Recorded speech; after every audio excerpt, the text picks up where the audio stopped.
प्यारे विद्यार्थियों, अभी तक हम मुगल दरबार के बारे में पढ़ चुके हैं। उसके बाद औपनिवेशिक काल हमारे भारतवर्ष में आरंभ हुआ, जिसमें कि कई यूरोपियन कंपनियां भारत में आकर निवेश करने लगी और उन्होंने यहाँ पर उपनिवेश स्थापित किए। फ्रांस की कंपनी, डच, पुर्तगाल और अंत में इंग्लैंड की कंपनी भी भारत में आई और इंग्लैंड की ईस्ट इंडिया कंपनी ने भारत में वाणिज्यिक चाहे राजनीतिक क्षेत्र में अपना वर्चस्व साबित किया और यहाँ के पूरे ग्रामीण और शहरी परिवेश में पूरा अंतर देखने को मिला। आज हम 12वां अध्याय आरंभ करने जा रहे हैं, जिसमें कि भाग एक में हम कस्बे और शहर के बारे में पढ़ेंगे और ये अध्याय है औपनिवेशिक शहर। अर्थात जो उपनिवेश काल यहाँ पर रहा है भारतवर्ष में। वैसे तो ईस्ट इंडिया कंपनी 1600 में भारत में उसका पदार्पण हो गया था, लेकिन 1757 ईस्वी में प्लासी के युद्ध के बाद उनका राजनीतिक दखल भी भारतवर्ष में आरंभ हो गया था और उसी को हम औपनिवेशिक काल कहते हैं।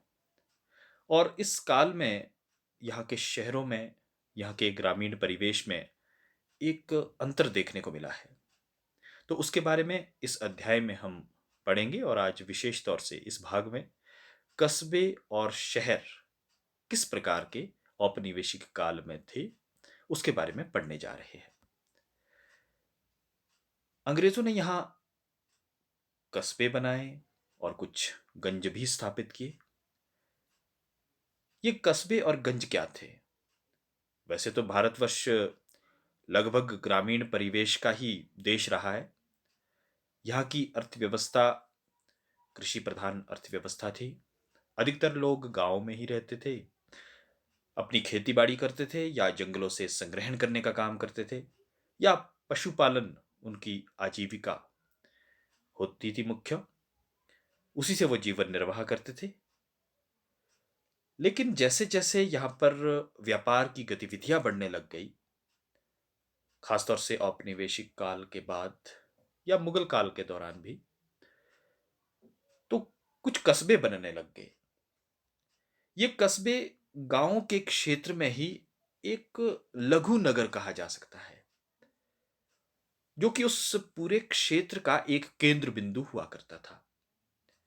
जैसे उस क्षेत्र में जो फसलें हुआ करती थी, उसको बेचने के लिए एक सेंटर पॉइंट कहीं पर रखा होता था जहां पर उसका आदान प्रदान किया जाता था। तो वो कस्बे का रूप उन्होंने ले लिया और उन कस्बों में आर्थिक गतिविधियां भी होती थी और कालांतर में ये संस्कृति के भी प्रसिद्ध केंद्र बनने लग गए। और इन कस्बों में अनेक शिल्पकार, कई व्यापारी, कई प्रशासक और कई शासक भी रहते थे। और उसी तरह से गंज भी एक प्रकार के स्थायी बाजार होते थे। ये छोटे बाजार होते थे जो कि कहीं केंद्र में हुआ करते थे और वहां पर भी कस्बे की तरह ही कपड़ा, फल, सब्जी या दूध का उत्पाद या कोई भी कृषि उत्पाद, उसका व्यापार हुआ करता था।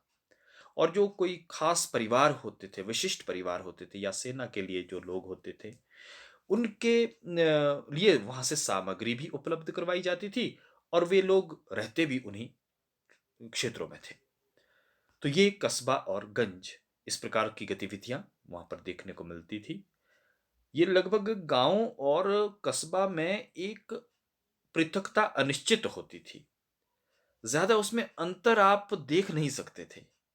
उसमें ज्यादा कोई पृथकता, किसी तरह का अंतर गांव और कस्बे में देखने को नहीं मिलता था। बहुत कम अंतर उनमें होता था। इसीलिए कहते हैं कि उनके मध्य अनिश्चित पृथकता होती थी, गांव और कस्बे के मध्य। ये इस प्रकार से जो खेती बाड़ी या पशुपालन का काम गांव में भी लोग क्या करते थे और कस्बे में भी आने जाने का रास्ता, जैसे गांव के लोग कभी तीर्थ यात्रा करने के लिए जाते थे तो इन कस्बों के द्वारा ही जाते थे। या गांव में कहीं कोई भुखमरी हो गई तो वे भी कस्बे में अपनी शरण लेते थे। और कस्बे के लोग में व कस्बे के क्षेत्र में यदि कोई आक्रमण हो जाता था, तो कस्बे के लोग गाँव में शरण लिया करते थे। अर्थात उनके मध्य अनिश्चित पृथकता होती थी, अर्थात ज़्यादा अंतर देखने को नहीं मिलता था। तो औपनिवेशिक काल से पहले गाँव और कस्बे में अधिक अंतर देखने को नहीं मिलता था। आमतौर पर कस्बे और शहर की किलेबंदी की जाती थी, जिससे देहात और कस्बे के मध्य एक अलग पहचान लगती थी। केवल यही एक अंतर देखने को मिलता था, क्योंकि समय के साथ वहां पर शासकों ने भी रहना शुरू कर दिया था कस्बे में, बड़े-बड़े व्यापारी भी वहां पर रहते थे। तो सुरक्षा की दृष्टि से उन कस्बों को, जो बाद में नगर या शहर के रूप में बदल गए, उसमें किलेबंदी उन्होंने आरंभ कर दी थी। तो गांव और कस्बे में केवल यही एक अंतर देखने को मिलता था कि कस्बे के चारों तरफ एक किलेबंदी की हुई होती थी। तो गांव के लोग तीर्थ यात्रा करने के लिए कस्बों से होकर गुजरते थे, या अकाल के समय वे कस्बों में इकट्ठे होते थे, या फिर कस्बों से भी लोग अपना सामान बेचने के लिए गांव में जाते थे। और आक्रमण यदि कस्बों पर हो जाता था, तो भी वो शरण गांव में ही लेते थे। इस प्रकार से गांव और कस्बे में अधिक अंतर देखने को नहीं मिलता था। अब हम देखते हैं कि मुगलों के शहर किस प्रकार के थे। मुगल काल में 1526 के बाद विशेष तौर से उन्होंने दिल्ली, आगरा, फतेहपुर सीकरी या लाहौर को अपनी राजधानी बनाया, और यही शाही नगर भी बन गए थे। ये बड़े बड़े विशाल भवनों के लिए प्रसिद्ध थे, और वहां पर बड़े बड़े जो मनसबदार होते थे या जागीरदार होते थे, वे इन शहरों में निवास करते थे। और इन शहरों में रहना एक प्रतिष्ठा का चिन्ह माना जाता था। एक बड़े किलेबंद महल में ये लोग रहते थे, चाहे वो सम्राट था या कोई जागीरदार या मनसबदार होते थे, जो प्रतिष्ठित लोग होते थे, वो इन शहरों में रहते थे। और सुरक्षा और अनेक सुविधाएं इन शहरों में उनका विशेष प्रबंध होता था। और नगरों के भीतर ही कई प्रकार के उद्यान, जैसे कि आप यहाँ देखते हैं, नदी के किनारे विशेष तौर से ये नगर बसाए जाते थे। ये शाहजहानाबाद है, जो कि पुरानी दिल्ली के नाम से भी जाना जाता है। यहाँ पर लाल किला भी बनाया गया है बाद में। और यहाँ पर आप व्यवस्थित तरीके से देख सकते हैं कि एक तो इसकी किलेबंदी जरूर की गई है। देखिए, इस शाहजहानाबाद में चारों तरफ से किलेबंदी की हुई है, और नगर को भी सुव्यवस्थित तरीके से बनाया गया है, जहाँ पर अनेक सुविधाएं, उद्यान वगैरह इस शहर के अंदर होती थी। मस्जिदें, मंदिर, और इस तरह एक बाजार या सराय यात्रियों के लिए, वह भी इन नगरों के अंदर बनाई जाती थी। और उसी तरह से उसी काल में दक्षिण भारत में भी अनेक नगर विकसित हुए हैं, जिसमें कि हम्पी के बारे में हमने पहले पढ़ा है। मदुरई, कांचीपुरम, तंजौर, ये प्रमुख नगर वहाँ के थे। और उन नगरों की विशेषता, वहाँ नगर के केंद्र में मंदिर जरूर होता था। मंदिर जो कि बड़े ही प्रतिष्ठित मंदिर, वास्तुकला के बेजोड़ नमूने दक्षिण भारत के मंदिर रहे हैं। और उन नगरों के मध्य ये मंदिर का निर्माण अवश्य होता था। और ये नगर व्यापार के भी प्रमुख केंद्र होते थे। धार्मिक त्योहार, बड़े बड़े मेले का आयोजन इन नगरों में हुआ करता था। और जो शासक था, वही मंदिरों और मेलों का प्रमुख अधिकारी होता था, वही प्रमुख संरक्षक होता था। इसलिए वो इन मंदिरों के रखरखाव की ओर पूरा ध्यान देता था, अधिक धन खर्च करता था। और शहर के जो अन्य वर्ग और समूह का स्थान जो है, वो शासक के साथ संबंधों पर निर्भर करता था, कि राजा के साथ अन्य वर्गों के, अन्य समूहों के कैसे संबंध है, उस पर निर्भर करता था उनकी स्थिति को।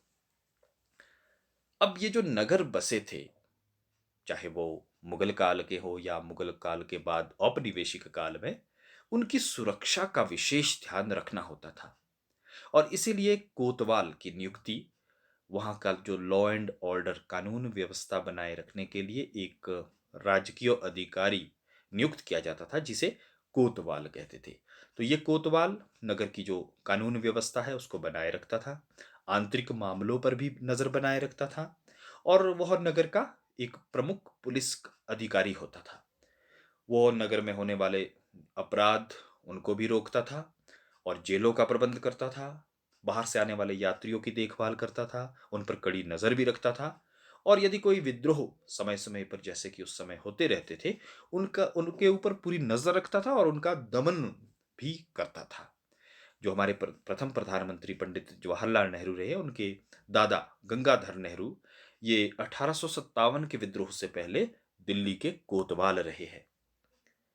अब 18वीं शताब्दी में क्या परिवर्तन आए?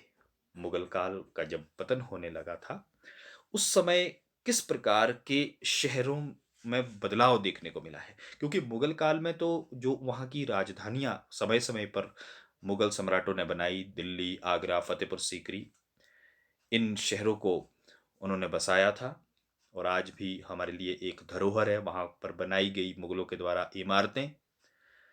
लेकिन 18वीं शताब्दी में औपनिवेशिक काल के दौरान इन पुराने नगरों ने अपना जो प्रभुत्व है उसे खो दिया, क्योंकि अब वहाँ की जो व्यापारिक पुनर्गठन हो गया था। औपनिवेशिक काल, क्योंकि उनका तो उद्देश्य ही व्यापार करना था और उन्होंने राजनीतिक दखल भी दे यहाँ पर देना आरंभ कर दिया। तो इसलिए ये जो पूरी व्यवस्था बदल गई थी, इसलिए जो पुराने शहर थे उन्होंने अपना प्रभुत्व खो दिया और अब नई जो क्षेत्रीय राजधानियां थी जैसे लखनऊ, हैदराबाद, पूना, नागपुर, बड़ौदा, इनका महत्व बढ़ गया। क्योंकि इन नगरों में जो ये अब नए नगर बन गए थे, जैसे ये न, आगरा, ये तो आगरा है जो कि मुगलों की राजधानी रही है। उसके बाद फतेहपुर सीकरी, ये पुराने नगर थे मुगल काल के। और लेकिन अब जैसे लखनऊ है, यहाँ पर मुगल काल के बाद जो क्षेत्रीय राजधानियां थी जहां पर व्यापार होने लग गया था, इन राजधानियों ने भी अपना प्रभुत्व बना दिया था। तो लखनऊ, हैदराबाद, ये 18वीं और 19वीं शताब्दी में इनका महत्व बढ़ गया था। और उसके बाद जब यूरोपियन कंपनियां व्यापार के मकसद से भारतवर्ष में आई, तो व्यापारिक केंद्रों ने अपना स्थान बना दिया। जो पहले राजधानियां थी, जो पुराने शहर थे, उन्होंने अपना महत्व खो दिया और अब नए व्यापारिक केंद्र बनने लग गए। जैसे पुर्तगालियों ने 1510 ईस्वी में पणजी, जो कि गोवा की राजधानी है, डच ने 1605 में मछलीपट्टनम को, अंग्रेजों ने 1639 ईस्वी में मद्रास को, 1668 ईस्वी में बंबई को, 1690 ईस्वी में कलकत्ता और 1673 ईस्वी में फ्रांसीसियों ने पौंडीचेरी को अपने व्यापारिक केंद्र बना लिया था। और समय के साथ ये नगर अपना महत्व भी बढ़ाने लगे और इन छोटे छोटे जो ये केंद्र थे, व्यापारिक केंद्र थे, इन्होंने नगरों का रूप ले लिया और 18वीं शताब्दी के अंत तक स्थल आधारित साम्राज्यों का स्थान शक्तिशाली यूरोपीय जल आधारित साम्राज्यों ने ले लिया। क्योंकि जो यूरोपियन कंपनियां थी वह अपना व्यापार समुद्र के रास्ते से करती थी, तो इसलिए जो पुराने जमीन वाले केंद्र थे उन्होंने अपना स्थान खो दिया और अब जो नए केंद्र बन रहे थे, नए नगर बन रहे थे, वह समुद्री किनारे बस रहे थे, क्योंकि वहां से अंतरराष्ट्रीय व्यापार होता था, वाणिज्यवाद को बढ़ावा मिलने लग गया था और जिसने पूरे समाज को ही परिवर्तित कर दिया था। तो इस तरह से जो नए नगर है, अब वे नदियों या समुद्र के किनारे बसने लगे हैं। अब औपनिवेशिक प्रशासन और सत्ता के केंद्र, क्योंकि 1757 में, जैसे कि हमने पहले पढ़ा है, प्लासी की लड़ाई के उपरांत अंग्रेजों ने यहाँ पर पूरी तरह से राजनीतिक नियंत्रण हासिल कर लिया था और ईस्ट इंडिया कंपनी, जो इंग्लैंड की ईस्ट इंडिया कंपनी थी, उसका जो व्यापार था वो ऐसे नए शहरों में पनपने लगा जो बंदरगाह शहर थे, समुद्र के किनारे बसे हुए थे, क्योंकि उनका जो व्यापार है वह समुद्री रास्ते से ही अधिक हुआ करता था। तो इन नए नगरों ने, जो बंदरगाह के किनारे थे, ये आर्थिक राजधानियां बनने लग गई और औपनिवेशिक प्रशासन और सत्ता के ये नए केंद्र बन गए। धीरे धीरे इन नगरों में नए भवन और संस्थान विकसित होने लग गए और लोग इन शहरों की ओर उमड़ने लग गए, गांवों से पलायन करने लग गए, क्योंकि वहां पर कुछ नौकरी मिलने की संभावना रहती थी इन नगरों में। तो इसलिए गांवों से लोग शहरों की ओर आने लग गए और 1800 ईस्वी तक ये शहर जनसंख्या की दृष्टि से भी विशालतम शहर बनने लग गए थे। लेकिन जो औपनिवेशिक काल है उनका एक विशेषता ये रही है कि वे हर बात को लिखित रूप में एक रिकॉर्ड बना दिया करते थे। और ये रिकॉर्ड्स, ये रिपोर्ट्स या नक्शे, मानचित्र जो उनके द्वारा बनाए गए, ये औपनिवेशिक काल को समझने के लिए हमारे पास एक महत्वपूर्ण स्रोत आज भी है। अब वे अधिकतर जो उनका हिसाब किताब होता था वो आंकड़ों पर आधारित होता था, क्योंकि व्यापार करते थे तो बही खाते का विशेष ध्यान रखते थे। हर गतिविधि का वो विस्तृत ब्यौरा भी रखते थे, क्योंकि दूसरे देश से आए थे तो यहाँ पर पूरी नज़र यहाँ के भौगोलिक दृष्टि को देखते थे। यहाँ के लोगों के विद्रोह पर उनका पूरा ध्यान रहता था। व्यापार की संभावनाएं किस क्षेत्र में अधिक है उस पर भी पूरी उनकी नज़र रहती थी। इसलिए वो हर बात को लिखित रूप में करते थे, या फिर मानचित्र बनाते थे या फिर रिपोर्टें बनाते थे जो उन्हें अपने संसद में, ब्रिटिश संसद में पेश करनी होती थी। तो इसका जो लाभ है वो आज भी हम इतिहास को पढ़ने के लिए इस्तेमाल करते हैं। और 1878 ईस्वी में उन्होंने सर्वे ऑफ इंडिया का गठन किया था, जिन्होंने पूरे भारतवर्ष के अनेक मानचित्र बनाए। लेकिन ये मानचित्र कई बार अंग्रेज भेदभाव की दृष्टि से भी देखते थे। जहां पर उन्हें लाभ होता था उसी मानचित्र को वो अधिक उजागर करते थे, और ऐसे क्षेत्रों को जहां पर उन्होंने झुग्गी झोपड़ियां बसा रखी थी उनको उन्होंने मानचित्र पर दिखाया ही नहीं है। कि समय के साथ उन झुग्गी झोपड़ियों को वो फिर हटा देते थे, वो जहां पर अनेक अपने कारखाने या उद्योग स्थापित कर लेते थे। तो भेदभाव की भावना से भी उन्होंने इन मानचित्रों को या रिपोर्टों को पेश किया है। अब एक मुख्य काम औपनिवेशिक काल में जनगणना का हुआ है। जैसा कि हम आज भी ये व्यवस्था निरंतर चली हुई है कि हर 10 वर्ष बाद जनगणना होती है। इस वर्ष या अगले वर्ष भी जनगणना होनी है। और ये सबसे पहले 1872 में सबसे पहला प्रयास जनगणना करने का किया था। और 1881 ईस्वी से नियमित ये दशकीय गणना आज भी चल रही है। और जो ये आंकड़े हैं जनगणना के लिए, ये हमारे लिए आज भी प्रमुख स्रोत है। लेकिन हमें इनका सावधानी पूर्वक अध्ययन करना चाहिए इन आंकड़ों का, क्योंकि ये आंकड़े और मानचित्र किसी पूर्वाग्रह को ध्यान में रखते हुए भी बनाए जाते थे। कई बार लोग भी सही जानकारी नहीं देते थे, क्योंकि अपने आप को वो उजागर नहीं करना चाहते थे। वो संदेह की दृष्टि से भी अंग्रेजों को देखते थे। तो अंग्रेज यदि कोई उनसे बात पूछते थे तो वो उसको सच्चा नहीं कहते थे, सच्ची बात को सामने नहीं लाते थे। और इसलिए कई बार ये जनगणना को हमें बड़े विशेष ध्यान से पढ़ना, अध्ययन करना चाहिए आज भी। जिस तरह से हम यहाँ पर देख पा रहे हैं कि शहरों की जो आबादी है 1891 से लेकर निरंतर 1941 तक, ये इसमें अधिक अंतर नहीं हुआ है। शहरों की आबादी 10, 11 या 12% के करीब ही रही है। तो आज भी ये आंकड़े हमारे लिए महत्वपूर्ण हैं। नगर पालिका उन्होंने उस समय स्थापित कर दी थी, जो कि नगरों का विशेष ध्यान रखती थी वहाँ की व्यवस्था बनाने में। और उनके जो रिकॉर्ड्स हैं वो रिकॉर्ड रूम्स में आज भी सुरक्षित मिलते हैं।